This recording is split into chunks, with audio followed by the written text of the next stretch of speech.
Hey mate, how are you? Good man, how are you? Very good, very good. You can hear me all right with Yeah, the I can hear you perfectly. AirPods going and stuff? Yes, Huh. yeah. No, it's awesome. Thank you for jumping on. Beautiful.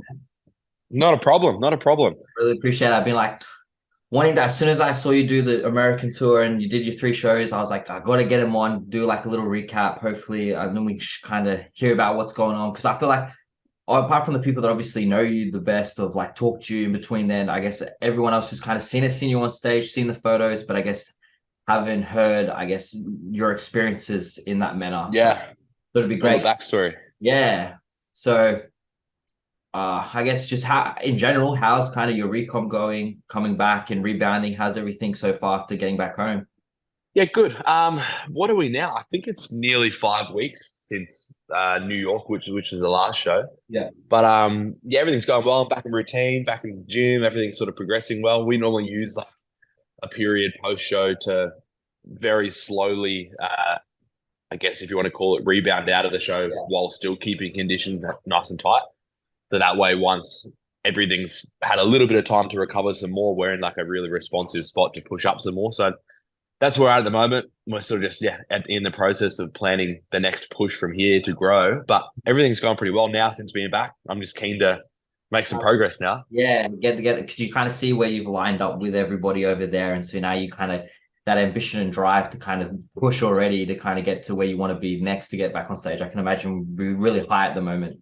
Very, very. Yeah, it's very motivating going over there because like it's not often you stand next to some of the top pros overseas and they're big guys. So it's like Yeah, motivating to see what's what's required. 100%. Because even like I'm pretty sure, like Mike Lucy did the posed down with all the big boys in the open. And then I even Yep. saw like Chris was at that Pittsburgh as well. So I don't know if you got to see Chris in that at the Yeah, I got Pittsburgh. to see that was great. Yeah. Would have been awesome. Would have been kind of like inspiring, I guess. So kind of see like this is the top of in person, seeing in person. This is the top of my category. All right, how do I kind of compare size wise, or how have you kind of felt in that situation? Yeah, exactly. And it was cool because you never know how you're going to go until you're actually physically next to some of the big names and like a big lineup. But that was sort of my mindset going into it. I wanted to sort of go into as big of a lineup as possible, compare against the best, and then develop and learn and see what we need to improve Yeah, from there rather than potentially a smaller show that could have been a little easier, I guess. But yeah, no, it's good to be next to him, mate. Partly as a fan, because people you look up to, you're like, oh shit, I'm next to this guy. yeah, But bro. more just to compare and see, all right, this is what the winners are doing to win, or this is what they look like. That this is what required to be at that level. So Were you able to have motivating, but yeah. were you able to have a little conversation with him? Who's that? Sorry, with With Chris? With Chris? nah. He's just in the lineup to see him. The lineup was like, as you probably expect, out the Yeah, door. Like, and he did like a big speech and stuff. I got to see him from afar and have a listen and meet a few others and yeah, stuff, obviously, which was that's all cool. right. Yeah, but everyone was at those shows, like the Pittsburgh and well, both really. The amount of people that not just people competing, but That's the like amount of big fans. names and Yeah, coaches and like obviously top Olympians were there, but just sort of some not competing and just sort of being in their presence is cool. But I yeah, think it was a really good atmosphere, both. yeah, that would have been like I guess a really good push as well. Kind of going, we are so restricted being here with like we kind of only see all the big names on social media, on YouTube, and then being Mm. over there and seeing them in person. It's just a whole different energy, I guess. Like I reckon our shows that we have here are really really good at an amateur level. We have the energy, we love the sport, but there is obviously like something different when it's like all the people that we look up to, like you're seeing them in person, and it just kind of really emphasize that environment. Yeah, like our shows here actually run really, really well. Like Yeah. there's not a big difference in the actual running of the shows from here to there. It's purely just, as you know, there's so many more big Yeah, names and like I guess exposure and like opportunity over there. That's sort of where you have to go. But definitely. yeah. So I guess maybe a bit of backstory. So after you won your pro card, you went into like a build phase, got some more size on, and you've been working with Matt Jensen.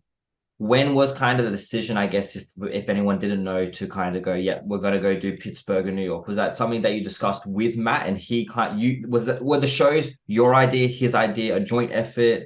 What was kind of the backstory? Um, it was sort of my idea. Like I had in mind initially that I wanted to compete probably mid-year, so probably around now. Or there's what was I thinking? There's like Tampa and Texas, which is coming up.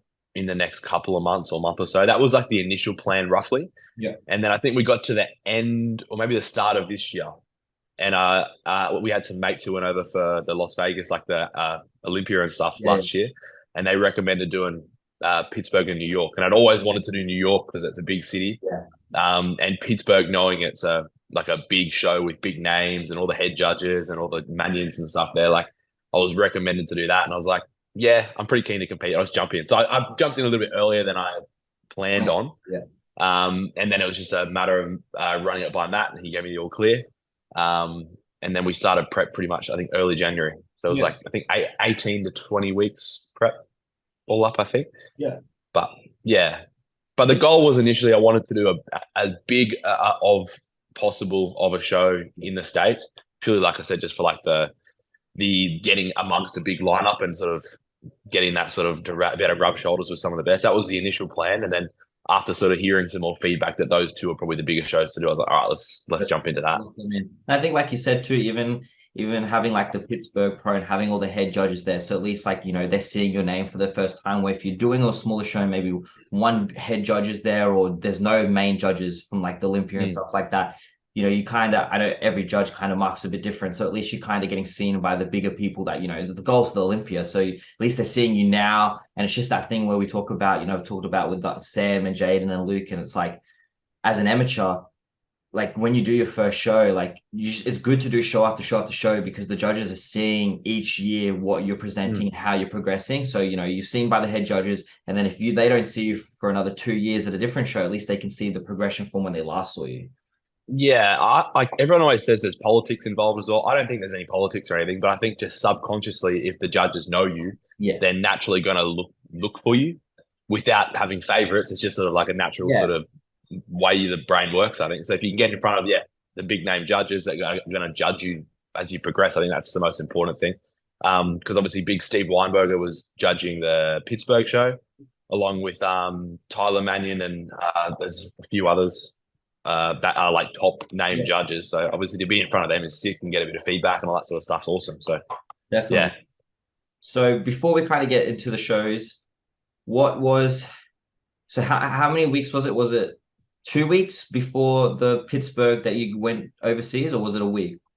We arrived exactly 1 week out. Yeah, so I pretty much arrived for peak week in Pittsburgh. And then there was a week, or 8 days between Pittsburgh and then New York the week after. Did you meet up with Matt while you were over there? Like, was he? Nah, he's based in where's he based? He's based in Florida, but he's like they travel around and do all this stuff for the brand and Raw brand and stuff. So he's always traveling. But the way he monitors stuff is like very, very attention to detail just via the phone. So it's not like we really need to have him in person. Yeah, okay. So you he's got you're getting that one-on-one kind of what you're needing anyway without, I guess, him being there. So at least you have a coach. Because that's always that thing of having a coach overseas where you're kind of not seeing each other one-on-one in person. Like, how well can they still correspond with what you're showing them via the phone? But I guess, like you're saying, if you're super attentive, then you kind of meeting the need anyway. Yeah, the way Matt runs stuff is very, very like just taking control of the very, very small variables, which is good. And I think the mixture of just the way he does it, he doesn't need to be seen in person. It's just a really well managed sort of system, and he has obviously an eye for it. Yeah. So I got full trust, and I'm just going to do what he says. So we can do it anyway. I think that's the best way to be. Sometimes, you know, you just got to have full trust in your coach, and they're gonna, you know, if you know that they've got the eye, you know what they're looking for, they can help you, and you just got to let them steer the boat. Yeah, exactly. There's no guesswork. I don't want to, like, especially when you're deep prep and your head's a bit of a, I don't know, scattered mess sometimes. You don't have to like double guess anything. So I just sort of leave everything in his hands. Yeah. I trust what you say. Just do it. And then it always works out well. So how was your experience, I guess, like rocking up in peak week and being over there for the first time and getting ready for the show? How was I guess, how did you find the travel? How did you find, I guess, the setup for peak week in Pittsburgh, and what gym did you train at? And how was that whole experience? Everything went really, really well with the travel, like the whole procedure of it. I was a little bit nervous before the flight, being like, oh, shit, I'm going to have all these meals prepped. I'm going to have all these meals in the plane. I don't want this getting confiscated. Like the whole process of getting there, I was like, oh, shit, I want everything to go perfectly, which it did. Yeah. But I think the first week being there, just being overseas and in a different environment, I was a little bit just uptight. I think just because of, you know, how bodybuilding is, you like your routine and like everything to be set. and we made everything work perfectly. But just mentally, I was a little bit uptight. And then the second week, we moved to New Jersey for the New York show. And then I think by then I'd sort of settled and I was a lot more at ease and a little bit more Yeah. relaxed in the prep as well. But the whole process was cool. We trained at a few different gyms. There was a cool old school gym called what was it called in Pittsburgh? It was like Fitness Factory or something. Some really cool old school one. Looks like you just stepped out of the 80s. We trained there, trained at another powerhouse gym. And then in New York, we obviously got to go to Bev's powerhouse. And then there was another powerhouse in New Jersey, which was closer to us that we trained at. So the gyms there are sick. Yeah. It's kind of like everything that we want here, you kind of got to like experience over there. Yeah. And you bump into like people like that obviously follow the sport or follow you or know who you are, or obviously bump into big name people. There was a point I was training at Powerhouse and Big Ramy was just casually training like next to me. That's wild. And all the hostile crew were there that day as well. So they all rocked up, and Fuad and Samson were just casually strolling around. So it was sick just to be in their presence. Oh yeah. Even I guess like one of those things you kind of want to, it's kind of like I guess meeting a celebrity. Like it's like, do I go up? Do I talk to them? Do I interact? Like where's the P's and Q's in it? But I guess in the same time when you're there, you're focused, you're in prep, you're kind of just doing your thing. But it's that environment. You're seeing those people that you look up to, and even if you know you're not interacting with them, or maybe they're not training or whatever, but you just kind of pick up on that energy. So that just would have been awesome. It was sick. Like I sort of keep my own lane, especially like peak week and stuff. I'm like, all right, blinders on. I don't want to talk. I just want to do my thing. But seeing everyone around, I'm like, man, this is sick. Like it was like, yeah, it's like a kid. Energy. Yeah, 100%. I got to go train in the famous go in the famous posing room at Powerhouse. At Bev's Powerhouse, the one in New York, that was sick as well, because you see all the videos of everyone posing in there pre-Olympia in front of Steve and stuff. So that was sort of like just a fun little experience. But yeah, very motivating being over there with the whole lead up to it. And then the show itself is even more motivating because it's like a dream that you look up to that you're sort of a part of now. So it was all really good experience. No, that's awesome. I think it's great that we've had so many pros and this kind of links into my next question, going over and doing those shows back to back, because it's just kind of giving everyone here, because we haven't had so many people travel overseas, our pros, and compete. So good to have a whole bunch of you do that. And then us here see, you know what, we can get to that point and we can make that dream reality and step on that pro stage over there and hang with the people that, you know, the big boys and girls over there. Yeah, there was a fair crew of Australians this time around. But before this year, obviously with COVID and stuff, and even beforehand that I know of, there wasn't a lot of Australians going and competing. And if they were, there was a lot that were going to like Thailand and stuff, which is obviously a little bit closer. I think the shows may not be quite as hyped up, but they're still good shows. But to get all the way over to the States, the other side of the world, like 24-hour flight and organize all that sort of stuff, it takes a big effort. But if I can do it, then it's anyone can do it if they're up for it for sure. And it's worth it. So yeah. So did you end up linking up with, because I know like basically a whole bunch of you did, like Mike did it, Sarah did it, all did like New York, Kelly did New York and did Pittsburgh. How did you guys link up at all during have any training sessions together? Like did you run into Mike or anything like that? Like, or were you kind of all just scattered around and you just saw each other at the show? Caught up with a few, like not any, like we didn't really base ourselves with each other in the same spot. Everyone was sort of scattered through different parts of the city and all that sort of stuff. But there was a bunch of times that I was at the gym and had some good chats with Big Mike and Joe and a few of the others that sort of were around. But I sort of keep to myself a fair bit. I like to train on my own. I like to prep on my own, all that sort of stuff. So people were around, but I think for my peak week, I don't know about how everyone else's was, but I just sort of stuck in my zone and did my own sort of thing. Yeah, and that's interesting because you kind of mentioned it before, and that's why I guess I was interested to see how the whole travel and trip went. Because when you're in peak week, you're used to your routine. You're kind of like, okay, this is the end. We're getting there. Still need to go strong, but I can relax in my own environment. But you got to worry about getting on a plane, going to a different country, going in the hotel, getting that all organized. Do you think you said everything went really smoothly, but did you find that any of that maybe had some certain effect on your look in the Pittsburgh Pro? Because by the time you had New York, you were about there for about 2.5 weeks. So do you think which one do you think was your best look, I guess? And do you think the travel and all that, even though it went super smoothly, had an effect on that first showing? I don't think it had much of an effect, luckily. I think when people say that they sort of have a lot of stress going on, not that I had a lot of stress, but when there's a little bit of stress involved, sometimes you'll appear a little bit more watery on stage. I don't think I really appeared too watery or any of that sort of stuff. So I think that I both came in as I wanted to for both shows. That's good. But we definitely came in tighter for the New York show. Yeah. We had a whole another week where we pretty much, as soon as Pittsburgh was over, we dug in and were aiming to get a little more conditioned again in that next week. And I came in a little bit lighter as well. So I think condition wise, New York was my best show, but Pittsburgh was fine. Yeah. But yeah, I wouldn't say I was stressed overall being there with the whole procedure, but you're just a little more uptight than you are at home. So Definitely. yeah, luckily it all went very smooth. Yeah, because we were talking about this on the other podcast. We were saying like you look like the most conditioned person in that classic lineup at New York, and like Okay, it I'll was, take that. yeah, like it was crazy. And like Jaden was saying, like when we found out like your placing, he was like, I was like confused. He was like, I thought you could have been anywhere between fifth to like what you placed. Like it was just like, I guess it just comes down to that. What we're seeing via videos, YouTube pictures, and that, I guess, that size comparison. But it seemed like you had that conditioning on spot. I guess you being there and being on stage and your placing, I'd like to get into what the feedback was, but how did you feel overall with kind of, I guess, the look and in comparison to everybody else there? I was like, it was by far, both shows by far was the best condition I've ever achieved in my life. Yeah. So I was happy with that. And I'd made a lot of progress in terms of growth between the last show I did and this one. So by far the biggest I've been on stage, the leanest I've been on stage, probably the most, like, I'd say balanced in like peaking as well, keeping condition, having enough fullness as well. So I was really happy with the actual the actual final package for both shows.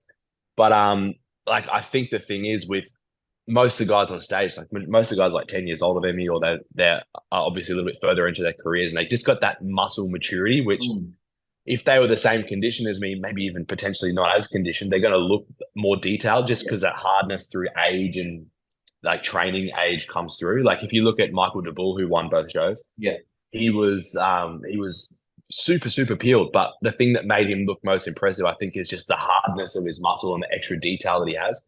And I think if I don't know how old he is, but he'd be probably like what, mid late 30s or something like that. So I think for me, it's purely just a time and progressing of building more density and more muscle maturity from just the progress of growing. But best I've looked on stage, and that's obviously the goal every show you do. Just it's like you versus you, really. And then you're exactly placed and rewarded on what the package you bring on the day. Exactly. And I was really happy with, like, we peaked perfectly. I was super happy with the result of how I looked, but the feedback I got from everyone, from judges, from officials, from everyone that there was pretty much the exact same. Everyone's like, condition's good. I got a lot of good compliments on my shape and symmetry. The only feedback was just put on more size and build more maturity.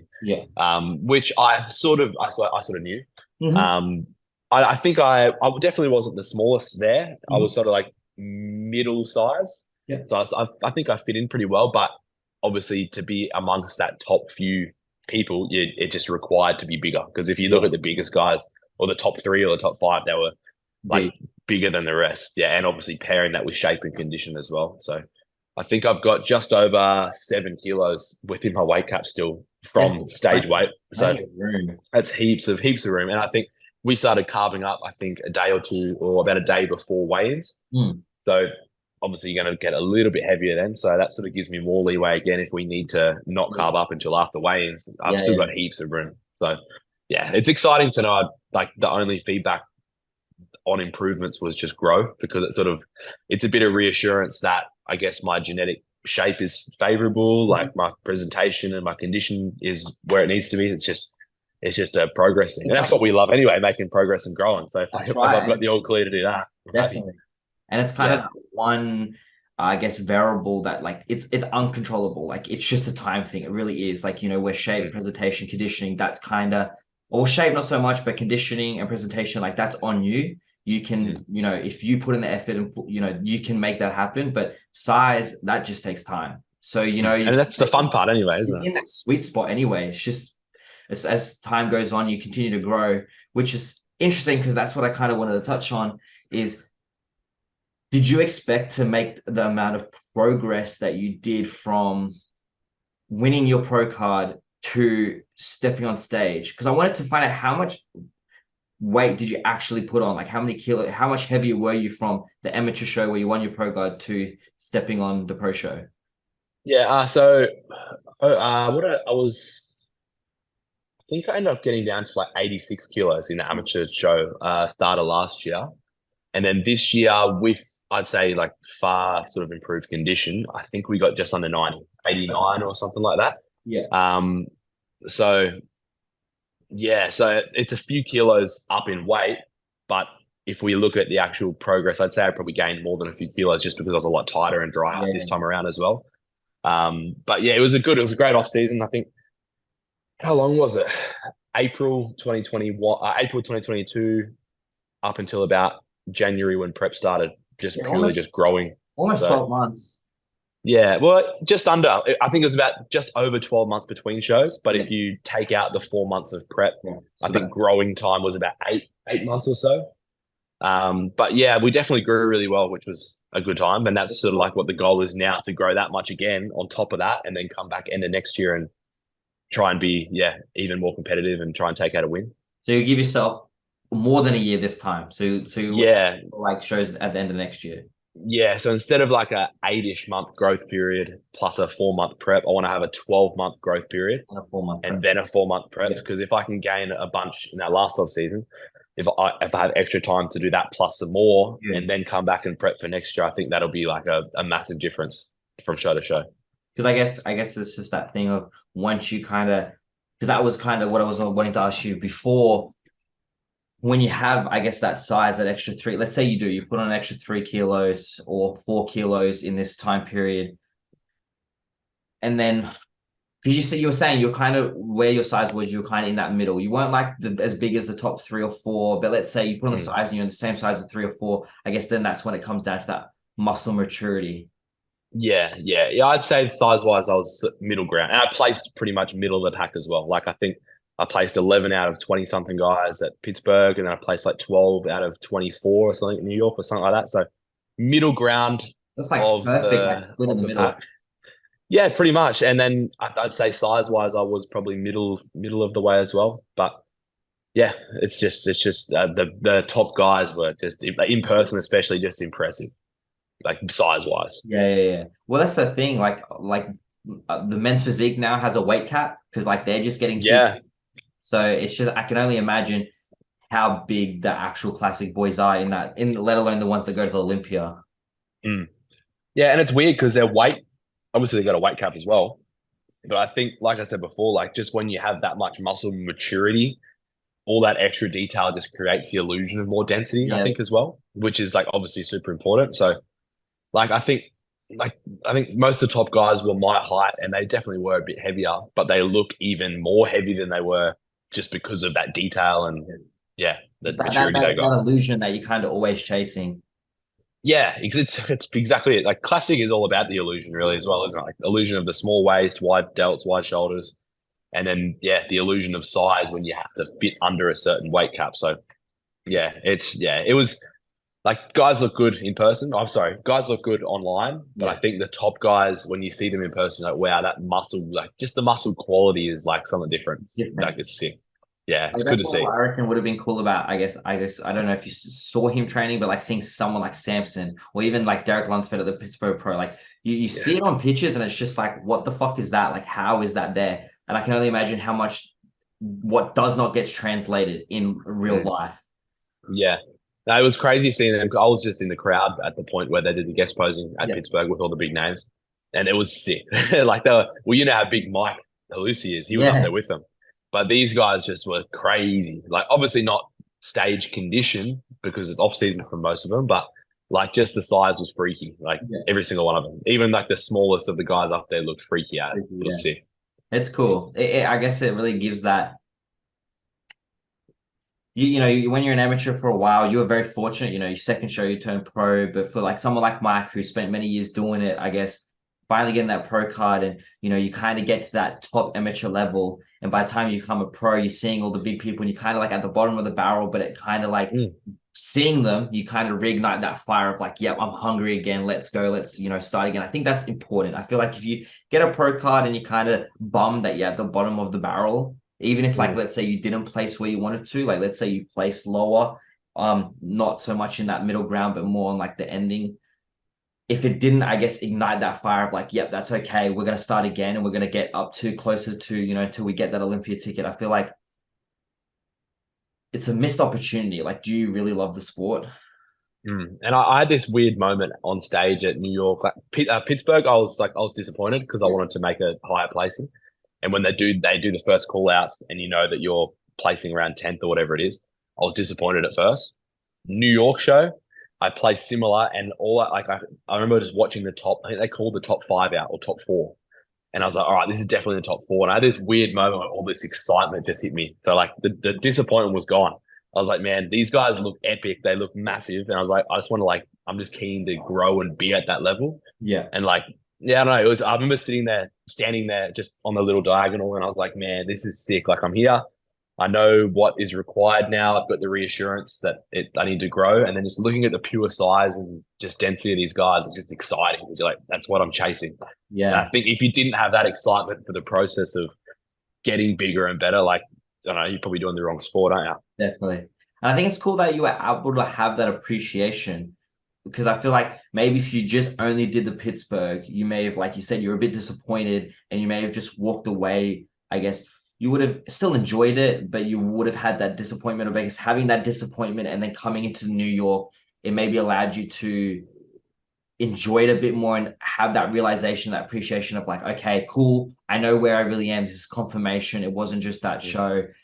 No worries. Now let me just be inspired by what's in front of me and where I'm like climbing to. Exactly. Yeah. That's exactly what it was. Like, it's just confirmation. I'm confident now. This is what I need to do. So now I've got that direction in my mind. I'm like, I'm excited to do it. I legit got goosebumps standing up there. It was like a really weird moment. Like everything stood still, as weird as it sounds. I was like, man, I'm just keen for this, eh? It must be like kind of, I guess, when you do your first show as an amateur again. Like, almost, it must be like a Mm. similar feeling because you're just kind of like, Yeah. wow, I'm here now. This is it. I've done it. And I guess you kind of re-fall in love in some way. Yeah. And I think once you sort of, I guess, that unsureness of where you're going to place, once that passes and you can sort of see, all right, this is roughly where I'm placing, my mind sort of goes to, all right, what's next? What's the next step? And then just thinking about that just makes me so excited. I love it. I love the whole Yeah. process of it. That's And I good. think I yeah, was just gonna say, I think that's why you are where you are, and you will. Like, I believe it. Everybody believes it. Everybody, Australia's got your back. We believe that you'll make it to Olympia. It's only just a matter of time. It's not like will you. It's just when will you. yeah. Well, that's always every bodybuilder's goal is to get to the Olympia, isn't it? But yeah, it's important. If you don't enjoy it, like, yeah, you're going to put your all into it. I think it's important to make sure you're enjoying it. And if you don't, then reassess it or take some time back. But yeah, this sort of just ignited more of a fire, the whole experience to push for the next level now. So I'm pumped. And Awesome. we're sort of at that point now, post show where we've had the recovery period, the body's sort of recovered a bit. We've let check health markers and all that sort of stuff, and everything's pretty fresh. So I'm extra keen now to start actually pushing the food up and everything else up to start really making some proper progress now. So it's very exciting sort of period of the whole career, I think. Yes, because you just that's right. You like it's the start of the career, really. You do the shows, like, all right, cool, this is where it is. Now let's just kind of get into pushing forward and real progress. Mm, definitely. Where was there a decision to possibly do another show? Mm. Was that kind of talked about with Max? I know Mike then went and did, was it Chicago, then Toronto? I think he did California, then Toronto. Yeah, Yeah, but they're all similar. There was a point I was considering doing Toronto. yeah. Um, I didn't run it by Matt because it was just sort of early days of just considering it in my mind while I was there. And it's a But smaller I just, show. So, you did yeah, shows, and then why not give a smaller show and see where you kind of go there? yeah. And I was thinking that, but then I sort of got to the point of being a few weeks out and I was like, it's probably going to cost us a lot more money to do this extra trip. Mm. Let's just do these two big ones and then come back next time. And I think the lineup for Toronto was, I think, a lot smaller. I don't think I really knew a lot of the guys that did it. But at the same time, like, you're not going to gain much out of doing a smaller show, whether or not you win or whether or not you place the top, whatever. Like, it's not going to do a lot for you in the long run, really. Yeah. Like, even if I'm not saying that the lineup was bad, the guys that placed well did really well, but Yeah. like, if you were to do a smaller show and then qualify for the Olympia as well, it's not like you're really going to the Olympia to be the top Competitive. number one if you couldn't win one of the other Yeah. bigger shows. But That's what I was just about to say. I guess if you did place like top three, or like if you did win, I guess it's just kind of, well, I just placed middle of the rank in the other two shows. It's like what Mm. this doesn't really weigh up too much as it would have been nice and it would have been good. And it's still a win or it's still a good placing, but it's just like you're saying, the seasoned athletes aren't necessarily at the show there in comparison to Pittsburgh and New York. Yeah, yeah. It was more of like there was actually some really good guys at the show, but just not like big names that I'd so much heard of before for a classic at least. But yeah, I think it was like a 3 week gap between New York and Toronto, maybe 2 weeks. And I was like, if I can spend that 2 weeks just getting primed to start growing, it's another few weeks of making progress Yeah, rather than that's sort of true. dragging it out and doing a show that may not really be much benefit. That's very true. What So I guess what's the game plan? So is it overall growth like full body, or is there particular areas that you feel that you need to bring up, or is it just that really every muscle needs to come up and match? And because I guess it's not like open, it is really based on the illusion and the symmetry and keeping the waist Mm. small. So I guess when you compare it to, okay, I need to grow in open, it's just like let's just get everything freaky. So you still, I guess, Yeah, still need to maintain symmetry and proportion. So I guess, is it still the similar mindset in this growth phase, or is it more, or are you at the point where you're still kind of focusing on certain muscle groups that you want to bring up? generally like it's all round. Like with that much more weight to gain, the goal is just to grow everywhere. But there is sort of more specific areas. I think last off season, a big priority was my legs. I Yeah. think the legs are almost become a strong point now. Yeah. So I've been told that symmetry all around is pretty good. So it's not like there's anything massively lagging. But in my opinion, I think my back can be a lot more dense. Mhm. Just fullness up top, just through the chest, delts, arms, really. So probably mostly just the upper body in general, while still growing the legs as well. But Yeah. I think mostly just upper body fullness is probably the priority, in my opinion, at least. Well, that's funny that you said that about your legs, because I remember when you won your pro show, I would say like that, like my opinion was like, yeah, you have always been like super symmetrical. Like I don't think, and well proportioned. I don't think your bottom, you were top heavy, but like I could see that it was like my question was, how will, if you were to do a pro show really quickly, where were your legs going to shape up with the rest of your body? Mm. But you had like, and that was one thing that impressed me so much, how much your legs had come up for the pro show.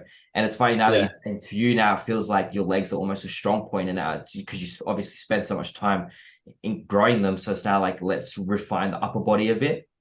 Yeah, yeah. If we can make that progress from the lower body to the upper body this time around, that'd Hold be the on. goal. I didn't really realize that legs were a weak point of mine until I look back at old photos now. I'm like, oh Yeah, shit, my legs look like pretty like not underdeveloped back then. But yeah, yeah, but I think with classic it's different too. Like if you come in with big rummy quads, like there's not going to be a lot of weight to play with no, within your upper body. that's So true. it's sort of just finding the balance of where you want to place all the extra weight within your weight cap. So Yeah, yeah, yeah. yeah. I never thought about it that way. That makes a lot of sense. That must be hard when you got to think about it that way, because it's just like, oh yeah, if you do have a body part that is more dominant than the other that grows, it's just like, okay, well, I need to kind of bring that down, redistribute the weight or the muscle to a different part of your Mm. body. But it's just like, I never really thought about it that way. That's a good, I guess, interesting way to put it, and something that I guess being in that division that you got to be mindful of. Yeah, it keeps it more interesting though. Yeah. Like, and it just forces there to be more symmetry all around anyway. Like, because if you're not symmetrical and you make weight, they're going to mark you down. So yeah, makes it So tricky. But I think on the come up, you just got to be smart where you put it. But if you're someone who's already got the weight, then I think it's a lot harder to like right, yeah. redistribute weight to different areas. I think that's the most important thing, I guess. I think that's what I'm witnessing in classic too. It's like the people that do really, really well is they actually have so much of the weight category to move around in, but their Mm. body puts you're just filling out that frame so well. And that's something that I like. So I remember when I saw you the first show you did, I was just like blown away. You won you broke the class, and I was like, this is crazy. I'm like, I can't wait to see what you're gonna come back and do. You came back and I was like, nah, he's gonna win. You won the pro card. And it's just, and it was funny. Like I remember talking to, who was it? I think it was Luke, and we were saying, I was saying, I reckon Morgan's gonna do the exact same thing. She's gonna do what he did. She's gonna come back and she's gonna win the pro card. and she did Yeah, it. And it's it was just like, symmetrical. yeah, it's just like awesome to see. Like you both, like I think you're both going to do so well, and it's just great to kind of see like you both have that, I guess, genetic frame. What I'm trying to say is that you had the frame and you had that weight where some people who try to jump into classic kind of come in, they're at that top end of the weight category and they're trying to then make their frame fit the category where it doesn't work that way. I'm finding what I'm seeing, if that makes sense. Yeah, definitely. I think we're pretty blessed that we both got into it young. Like that, I think we're still, I guess, some of the youngest people going around that are, I guess, traveling around and competing. So we sort of have that room to continue to progress in the right spots rather than doing it when you're a bit older and having to refine the physique more rather than just mature and grow into your shape. So I think, yeah, for both of us, it's like, yeah, we got into it early. So it's just like, just keep doing what you're doing and progress with it rather than take a step back and change this and Yeah. tweak this from like an already like developed physique. I guess, yeah, that would make the biggest difference. And I think what, I guess to anybody who's, two more questions, like, to anyone who's kind of, I guess, coming into classic or is like uncertain, or anyone who like, that's at the amateur rank, what is like, I guess, the biggest advice that you would want to share to take on to people who like do it in that division going, this is kind of, I guess, what I found helped me the most. I guess, we all have like the standard foundations of what help us the most to grow within bodybuilding. But what do you think for all the classic people out there? Like, what is the one advice that you'd always kind of give them that you think stands out the most? I think for classic in particular, because it's such a shape dominant and a look dominant sort of category, I think just get in and do a show Yeah. earlier rather than later if you have enough development, that is, because the amount of feedback I got from my first show was massive. Like you learn so much. It's like, all right, I have to take the time to develop this. And then you come back again, all right, I have to develop this. Then obviously the shows I just did, jump in and do them, compare yourself. And then, all right, now I need to develop this. Like just because you need to have I guess, a little bit more of like a precise shape and look in mind rather than something other than, I guess, open bodybuilding to a degree. So I think that the main thing is when you first start out, do the shows, get the experience, make the progress, and take the feedback, as much feedback as you can get, so you can make sure you are growing in the right area. Yeah. And it's same for the bikini girls as well. Well, it's same for every category, but I think especially the bikini, classic, even men's physique that have a even more precise look that they're after. Yeah. The more feedback you can get from judges to make sure you're putting progress in the right areas afterwards is pretty important. And that makes sense. And that kind of, I guess, goes off what you were just saying before about getting in, starting early and getting in as quickly as you can with those categories that really have that look that you're looking for, or, the weight cap, because yeah, you're getting the information early. And like you're saying, you're able to kind of, instead of having a physique that you're kind of trying to refine and fit into it, you're allowing yourself to really grow into what you're needing, and you're constantly getting that feedback. Yeah, it's like you got like a blank, I wouldn't say a blank canvas, but a less filled out canvas, and you just can fill it out in the most suitable way if you take the time to do the show and learn. But again, as long as you're not doing the thing where you just do show after show after show and you can't progress. But I think when you first start, don't hold off and wait until you hit a certain weight. I'd say just do it, learn, maybe try and take out the first timers category, then try and take out the next one, and then progress from there in the right spots, I think. No, I like that. I think that's a very good way to look at, because I've always been in the mindset of like, but I guess I would want to do open, but it's still the same thing. Like talking to other people about it, it's just like sometimes you kind of in the mindset of like, oh, well, I want to bring a package that's going to make me win or make me place, but it's just like get in as early as you can, learn what you need to do, and then go from there. That's going to actually help you the most. Yeah, 100%. I wish I did my first show earlier, to be honest. Like I think I did it at a good time, but I'd been training for a while beforehand, and I've been taking my training seriously for a long time beforehand as well. But I was the same sort of mindset. I was like, I want to be bigger, I want to be more developed, I don't want to get up and embarrass myself. But then I learned doing that show. I was like, oh, okay, this is going to give me more like development than waiting around will. So definitely get amongst it. No, I love that. I love that advice. Last question, a little fun one. I was just interested, talking about like seeing how much you grew in the last growth phase, and you're going into like a, hopefully a 12-month, and you're probably going to go really high. Quote me if I'm wrong. Jaden said that you were, and I remember seeing you were above like the 110, weren't you, in that growth phase? Peak weight at the end of off season before this prep, I was like 118. Yeah. And then we sort of hit like a bit of a maintenance phase to just drop a bit of fluid and chill out just before prep started. And I think so that sort of, I started prep at like 116. Okay. Peak weight of 118. Goal this time around with a full 12-month period, I'd like to be at that weight or maybe a little bit heavier, but tighter. I Okay. think towards the end of prep, because we've been forcing food Yeah. so hard for so long, I was just a little bit watery and like, yeah, obviously insulin sensitivity starts to come down a little bit and you'll get a little bit softer. But if I can be around 118 to 120, as lean as possible, leaner than last off season, that's my goal for this time around. Okay.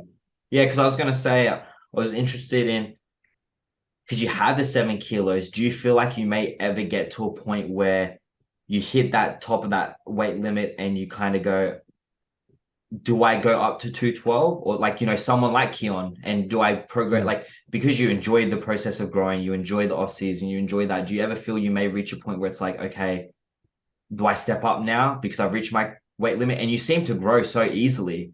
Has that ever been on your mind or something that you're worried about? Or do you think that it's just really you'll find it easy to always stay in classic? I prefer classic. Like I think my shape's sort of the good fit for classic, and I'm a big fan of the category, so I prefer to stick in it. But I've told myself if I somehow for some reason surpass that weight to the point where it's like taking away from the whole process, by the time I'm like late 20s, then I would potentially push to the opens, just because I love the process of it. But I think the goal is definitely just shooting for classic, and 7 kilos is a fair bit. Yeah. I think after another few shows, it'll sort of give us a guide where my weight sits and what the next step is. But I said, yeah, if I'm surpassing my weight and I can't fit in too easily to classic by the time I'm like late 20s, Yeah. I would probably do opens, but you never know. And I think it's that thing, like you said, if you get to around the same weight, like 116, 118, but you are a lot tighter, you're just gonna suck right back down to what you were, like the 89, but you obviously will be bigger because you put on more muscle because you're just holding less body fat when you got back up to what you were. So I guess that still is really keeping that, 6 kilo weight gap to the limit still available. So it may never really get to that point. Yeah, weight's just a guide. Like end of the day, as long as you look visually to the judges big enough, that's the most important thing. But I think it's good to have like a little weight goal in mind just to keep your head on. Well, thank you so much for joining me, man. It's been a pleasure talking. No problem. It's been awesome, and I can't wait for everyone to see this and kind of hear about your experience with the pro show. And I can't wait to see how much you grow and enjoy your off season. And I'm looking forward to seeing you back on stage next year. I'm very keen, very keen. Thanks for having us on. It's always good to have a chat. I could speak about bodybuilding all day. It's easy. That's good. We love having people with that passion in the sport in the country. Yeah, gotta love it. Gotta love it. Have a good rest of the day, man. See ya. All right. Thanks a lot.